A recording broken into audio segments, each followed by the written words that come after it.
Welcome to English learning classes. Present tense हो चुका है और पास्ट में भी पास्ट परफेक्ट तक हम डिस्कस कर चुके हैं। अभी हम पास्ट परफेक्ट कंटिन्यूअस टेंस को डिस्कस करेंगे। जैसा कि यहाँ पर देख रहे हैं आप, इसकी पहचान चिन्ह क्या है? रहा था, रही थी प्लस समय। तो समय भी होगा, इसमें होगा क्या? इतने समय से रहा था, इतने समय से रही थी, इतने समय से रहे थे। यही कंडीशन जो था वो प्रेजेंट परफेक्ट कंटिन्यूअस टेंस में भी था। इस काल का प्रयोग उस समय किया जाता है जब भूतकाल के किसी समय की बात हो रही है और उस समय के संदर्भ में किसी कुंजरे समय के आरंभ हुए ऐसे कार्य का वर्णन करना हो जिनका उस समय तक खत्म होने के बारे में कुछ नहीं कहना हो। तो इसके बारे में कुछ कहना हो तो इसके बारे में क्या हो गया? सब्जेक्ट हो गया, हैड बीन हो गया, वर्ब। इसमें जब भी फोर्थ में आएंगे, ये फोर्थ पार्ट है फोर्थ का, जब भी परफेक्ट कंटिन्यूअस में आएंगे, चाहे प्रेजेंट परफेक्ट हो चाहे पास्ट परफेक्ट हो, जब भी परफेक्ट कंटिन्यूअस में आएंगे तो यहाँ पर आईएनजी का फॉर्म लगेगा। बीन प्लस आईएनजी कॉमन है सब जगह। जितने भी फोर्थ फॉर्म है सब में बीन प्लस आईएनजी कॉमन है। उसमें प्रेजेंट में हैव था, हैज था, इसमें पास्ट में हैड है, plus subject and other words हो गए। जैसे कि हमें ज्ञात है कंटिन्यूअस टेंस में वर्ब का आईएनजी का फॉर्म प्रयोग होता है तथा परफेक्ट टेंस में वर्ब का थर्ड फॉर्म प्रयोग। तो परफेक्ट कंटिन्यूअस टेंस में वर्ब के थर्ड फॉर्म के लिए बीन का प्रयोग किया जाता है और साथ में कंटिन्यूअस के लिए भी आईएनजी फॉर्म का प्रयोग किया जाता है। वह 10 साल से यहाँ रह रहा था। हो गया ना? यहाँ पर टाइम हो गया और रह रहा था हो गया। तो he had been living there for 20 years.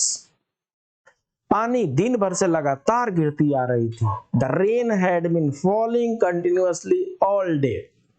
मैं पिछले 2 वर्षों से CSVTU में पढ़ रहा हूँ। I had been studying in CSVTU for 2 years.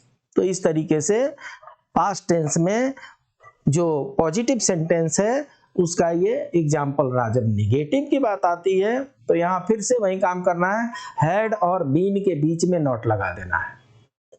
जब भी 2 वर्ब 3 वर्ब एक साथ आए तो इनके बीच में हम नॉट को लगाते हैं।